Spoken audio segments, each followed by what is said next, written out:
आप खुद फैसला करेंगे, आप खुद कमेंट करके बताएंगे कि वाकई हाँ कितनी हकीकत है पंडित जी की बातों में और उस भाई की बातों में जो आर्मी में रहा है हिंदुस्तान की। उसने दहशतगर्दों को लेकर के कुछ बहुत बड़ा खुलासा किया, खासकर पहलगाम को लेकर। मैं सेना में रहा हूँ, ये आतंकवादी हमला करता है तो उसके पास इतना समय नहीं होता है कि आपकी जात पूछे, नाम पूछे, कलमा पढ़वावे, पॉइंट खोलवावे। ऐसा नहीं है, वो तार भर फायरिंग किए और कैजुअलिटी किए, घायल किए और भाग लिए। उनके पास इतना समय नहीं होता। कौन सा मीडिया वाला गया था कि वहां पॉइंट खोला जा रहा है, जात पूछी जा रही है। 1 हफ्ता 10 दिन पहले किसके आदेश पर चेक पोस्ट खाली कराया गया, सेना वहां से हटाई गई, किसके आदेश पर वहां से फोर्स हटाई गई। जब सेंसिटिव एरिया है, पूरी कश्मीर सेंसिटिव एरिया है। ये विदेश गए, बहुत पहले सोशल मीडिया पे चल रहा था, तमाम पत्रकार के वास्ते मासूम लोगों के खून की होली मत खेलें। आप लोग ना ये खेलें ना वो खेलें, दोनों ही ना खेलें। और खुदा के वास्ते ये बैठे एक टेबल पे, मैं यूनाइटेड नेशन से भी अपील करता हूँ कि वो आगे बढ़े और इस अहम इशू पर हिंदुस्तान और पाकिस्तान के पहले जैसे मरासम बहाल करें। बम चला दें? नहीं, एटम बम वो उन्होंने चला दिया। वो बार बार आपके घरों में अटैक कर रहे हैं, उन्होंने एटम बम चलाया। दिफा तो किया जा रहा है। सर मेरी बात सुने, इसको दफा नहीं कहते मेरी जान। ये पाकिस्तान आर्मी से पूछा कि ये दफा हो रहा है, इसको दफा कहते हैं। ये जो आर्मी खड़ी है हमारी, 36 बंदे यार शहीद हो जाते, तुम उसको दफा कह रहे हो। तैयारे गिराए ये मैंने और आपने नहीं गिराए, ये पाक फौज ने गिराए। पाक फौज ने गिराए, मैं ये नहीं कह रहा कि पाक फौज ने नहीं। मुज़ाकरात सबसे बेहतरीन हल है। हमें लड़ना है तो बेरोजगारी से लड़ना है। दोनों मुल्कों ने महंगाई से लड़ना है, गुर्बत से लड़ना है, बेरोजगारी से लड़ना है। हमने आपस में बिल्कुल नहीं लड़ना। दोनों मुल्क एटमी कुव्वत हैं, हमें ये आइटम नहीं चलाना। और ये जंग भी हमें कोई सबक नहीं देती। हमें तो ये जंगों से हमने बहुत कुछ सीखना है, सीखा है पहले भी। तो तारिक बिन ज़ियाद ने पता क्या कहा था? ए मुसलमानों, तुम घबरा गए हो, तुम्हें 11 लाख काफरों के लिए अल्लाह ने बनाया है। वो 313 को याद सोए हुए हैं, सऊदिया भी सोया हुआ, जो भी है जितने भी हैं सब के सब 52 के 52 मुल्क ही सोए हुए हैं। कोई तो शर्म कर ले यार खुदारा, कोई तो शर्म कर ले। ला इलाहा इल्लल्लाह मुहम्मद रसूलुल्लाह पढ़ते हैं, अल कुरान है। जब तुम जहाद को तर्क करोगे तो जलीलो ख्वार हो जाओगे, जलीलो ख्वार हो जाओगे। वर्ल्ड वार 3 हो जानी चाहिए। मैं जंग कोई अच्छी चीज़ नहीं, मैं ये नहीं कह रहा, मैं ये नहीं कह रहा कि जंग हो जाए। जंग की बात मैं जा रहा हूँ अब यहाँ आपके फोरम से, यहाँ जंग की बातें हो रही, मैं प्यार की बात कर रहा हूँ, अमन की, भाईचारे की। कह रहा है कि एक बंदा तुम्हें कत्ल करना आता है, इससे बेहतर है कि तुम उसको कत्ल कर दो। बिस्मिल्लाहिर्रहमानिर्रहीम। मैं आपका मेज़बान राना नासिर और आप देख रहे हैं D7 न्यूज़। तमाम दुनिया भर से देखने वालों को राना नासिर की जानब से प्यार भरा सलाम हो, कबूल कीजिएगा। आज एक न्यू टॉपिक के ऊपर बात करना चाहेंगे। जैसे कि आप जानते हैं, एक जर्नैल जो है वो पंडित बन चुके हैं। एक पंडित ने कहा कि भाई ये पहलगाम में जो है ये सारी नरेंद्र मोदी की साजिश है। हम देख रहे हैं एक से एक बढ़ के जो है नरेंद्र मोदी के अगेंस्ट जो है स्टेटमेंट आ रही हैं। पूरा जो इंडिया है वो नरेंद्र मोदी के अगेंस्ट हो गया। आखिर क्या वजह है? पहलगाम के जो कातिल थे जिन्होंने फायरिंग की वो क्यों पकड़े नहीं गए? लम्हा फिक्रिया, इसके ऊपर थोड़ी बात करेंगे। हमारे साथ सीनियर वकील एडवोकेट साहब जो किसी तारुक के मुताज नहीं है, पूरा हिंद सिंध, पूरा यूरोप, पूरा पाकिस्तान इन्हें जानते हैं, इनसे लेंगे थोड़ा ओपिनियन। अस्सलाम वालेकुम। वालेकुम अस्सलाम जी। सबसे जरा बता दीजिएगा सर। सबसे पहले तो मैं आपके अदारे का दिल की गहराइयों से शुक्रगुजार हूँ कि मुझे मेरी गुजारिशात पेश करने का आप लोगों ने मौका फ़राहम किया। मेरा नाम इम्तियाज़ रशीद कुरैशी है। मैं एक बड़े लंबे अरसे से यहाँ पाकिस्तान और हिंदुस्तान में दोस्ती, भाईचारे, अमन और मोहब्बत की बात करता आ रहा हूँ, जिसका मुझे मुख्तलिफ़ मकामात पे मुख्तलिफ़ वक्त में औकात में खिमाजा भी भुगतना पड़ा, जिसमें धमकियाँ भी शामिल हैं। और मैं हटा नहीं अपनी मंजिल से, ना बिका हूँ, ना हटा हूँ, ना मैं झुका हूँ। मैं दोनों मुल्कों की सरकारों से, हिंदुस्तान के वज़ीर आज़म मिस्टर नरेंद्र मोदी साहब से और पाकिस्तान के वज़ीर आज़म मियाँ शहबाज शरीफ साहब से दर्द मेरी आज अपील है आपके फोरम के तवस्सुत से कि खुदा रहा मत मारें लोगों को, बेगुनाह लोगों के खून से की होली मत खेलें। और खुदा रहा टेबल टॉक की मेज़ पर आएँ और बैठें, आपस में बैठकर जो आपके इख्तलाफात हैं वो बैठकर तय करें। ये मुज़ाकरात ही सबसे बेहतरीन हल है। हमें लड़ना है तो बेरोजगारी से लड़ना है। दोनों मुल्कों ने महंगाई से लड़ना है, गुर्बत से लड़ना है, बेरोजगारी से लड़ना है। हमने आपस में बिल्कुल नहीं लड़ना। दोनों मुल्क एटमी कुव्वत हैं, हमें ये आइटम नहीं चलाना। और ये जंग भी हमें कोई सबक नहीं देती। हमें तो ये जंगों से हमने बहुत कुछ सीखना है, सीखा है पहले भी। और देखें, मैं तो इस बात पे अमल करूँगा। Peace is possible, god love peace, war death is peace और पीस इज़ लाइफ। हमें इस पे अमल करके आगे बढ़ना होगा। हमें देखना है कि दर्जनों लोग यहाँ शहीद हो चुके हैं, दर्जनों लोग हिंदुस्तान में शहीद हुए हैं। खुदा रहा एक टेबल पर आएँ, बैठें और सारे जितने कोर इशू हैं उनको बैठकर एक मेज़ पर बैठकर हल करें। खुदा के वास्ते मासूम लोगों के खून की होली मत खेलें आप लोग, ना ये खेलें ना वो खेलें, दोनों ही ना खेलें। और खुदा के वास्ते ये बैठे एक टेबल पे। मैं यूनाइटेड नेशन से भी अपील करता हूँ कि वो आगे बढ़े और इस अहम इशू पर हिंदुस्तान और पाकिस्तान के पहले जैसे मरासम बहाल कराएँ। ऐलान लाहौर भी हमें दोबारा वो उस पर अमल करना होगा, ऐलान लाहौर पे। और फिर इसी तरह जो मुख्तलिफ हमारे उनसे मायदे हुए थे, सिंध ताश मायदे पे भी अमल उन्हें करना होगा। और इसी तरह जो कश्मीर पे हमारा हुआ था उस पर भी बैठ के जितने मतनाज़ा मसाइल हैं उन पर बैठ कर हमें हल निकालना होगा। और ये जंग अल्लाह ना करे दोनों मुल्कों के एक बटन पे है। इधर से बटन दबेगा हिंदुस्तान सारा तबाह हो जाएगा, उधर से हिंदुस्तान से एक बटन दबेगा तो सारा पाकिस्तान सफाई हस्ती से मिट जाएगा। हमने ये नहीं होने देना। और इंशाल्लाह दोनों मुल्कों की आवाम उठेगी और अपने हुक्मरानों को कहेगी कि खुदा के वास्ते जंग नहीं हमें चाहिए, जंग नहीं अमन चाहिए, बम नहीं रोटी चाहिए। हमने सब ने इसके लिए इकट्ठे होना है और ये दर्स देना है हुक्मरानों को। कोई पैगाम बता दे कैसे पाकिस्तान और इंडिया की आवाम मुत्तहिद होगी। हम तो यही चाहते हैं जी, अवाम आपस में जंग नहीं चाहते। अगर मोदी साहब और मियाँ शहबाज शरीफ साहब जंग चाहते हैं तो किसी तीसरे मुल्क में जाएं, दोनों पहलवान लड़ें और हम दोनों मुल्क देखें कि पाकिस्तान की अवाम और हिंदुस्तान की अवाम के फातिहा कौन है। ये दोनों मुल्क के सरबराह जो हैं हिंदुस्तान और पाकिस्तान के, दोनों किसी तीसरे मुल्क में जाकर जंग लड़ें, दोनों आपस में लड़ें, अवाम को ना मारें। खुदा के वास्ते मेरी ये दर्दमंदाना अपील है और मेरी यूनाइटेड नेशन से भी अपील है कि खुदा के वास्ते वो इस नाजुक तरीन सूरत हाल में अपना रोल अदा करें। आखिर में मैं आपका और आपके न्यूज़ चैनल का दिल की गहराइयों से शुक्रगुजार हूँ। बहुत क्वेश्चन भी करूँगा आपसे।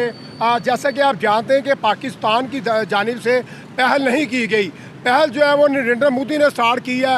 नरेंद्र मोदी ने जो ड्रोन अटैक फेंके हैं, नरेंद्र मोदी ने हथियारे गिराए हैं पाकिस्तान के ऊपर। मैं तो यही कहूँगा कि जहाँ से भी हो रही नुकसानी नहीं होनी चाहिए।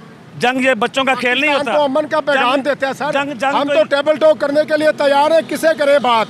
नरेंद्र मोदी तो टेबल टॉक करने के लिए तैयार ही नहीं है। मोदी साहब को हम यही दर्दमंदाना मेरी अपील है कि वो बैठे, खुदा रहा बैठे और अपने मुल्क के लोगों का ख्याल करें और बैठे हमारे साथ मुज़ाकरात करें, किस तीसरे मुल्क के बीच में डाल लें और आके हमसे मुज़ाकरात करें। जो कोर इश्यूज़ हैं उन पे बैठकर बातचीत हो सकती है, उनका हल निकल सकता है, उनका हल निकाला जा सकता है, उनका हल निकाला जा सकता है। कब तक आप लोग बिठाएंगे, कब तक आप चाय पिलाएंगे, कब तक आप ये कुछ करते रहेंगे।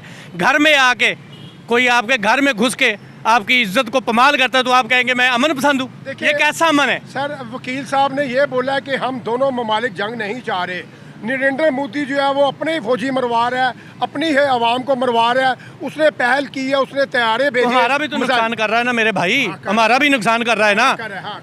अब मैं आपको एक बात बताऊं, मैं आपको एक बात बताता हूं कि ये पेशावर हमला हुआ था पाकिस्तान आर्मी के बच्चों पे, वो हमारे भी बच्चे हैं।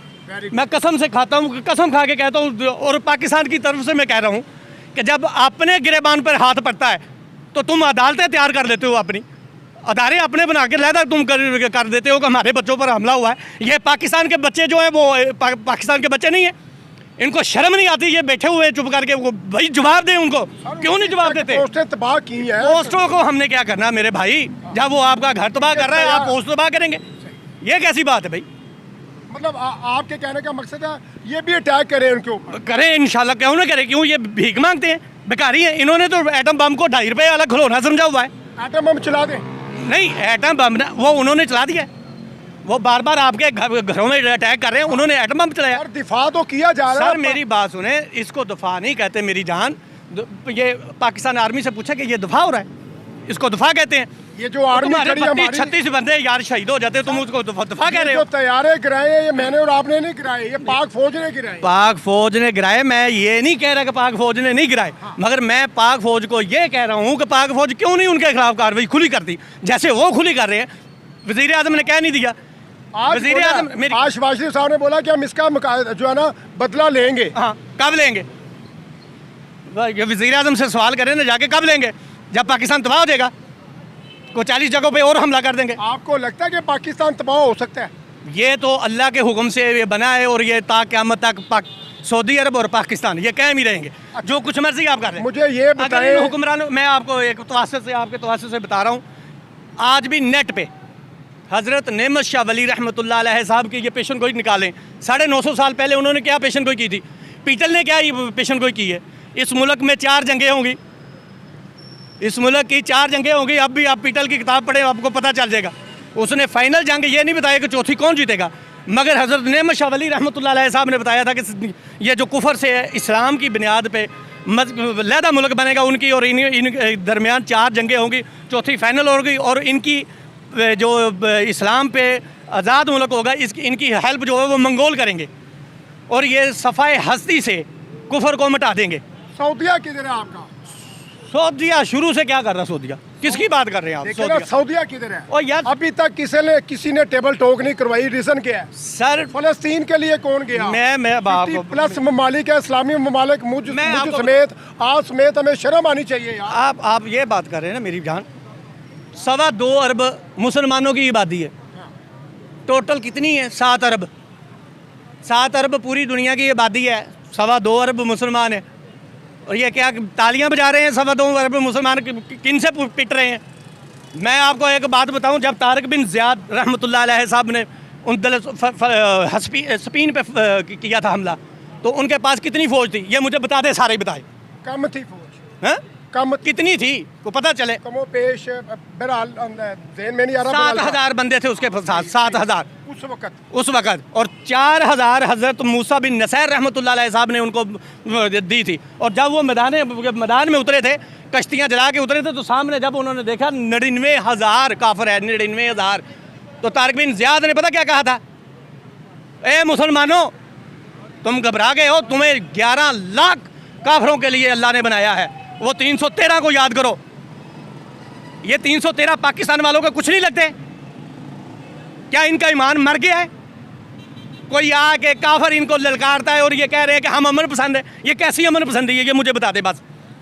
एक बंदा, मैं आज आपको एक छोटी सी मिसाल देता हूँ। ये अमन पसंद की बात कर रहे हैं ना, ये वकील साहब है या मैं, ये मेरी बेटी को छेड़ेंगे ना तो मैं इनको फैर मारने तक चला जाऊँगा। तो ये मुल्क है, और भाई ये मुल्क है तो हमारी ये बेटियाँ हैं या हम हैं। ये अगर मुल्क ही नहीं है तो फिर हम कहाँ से आ जाएंगे, कहाँ चले जाएंगे? ये कैसी बातें आप कर रहे हैं? अमन पसंदी तब तक होती है जब तक आपने 20 मरतबा आजमा लिया।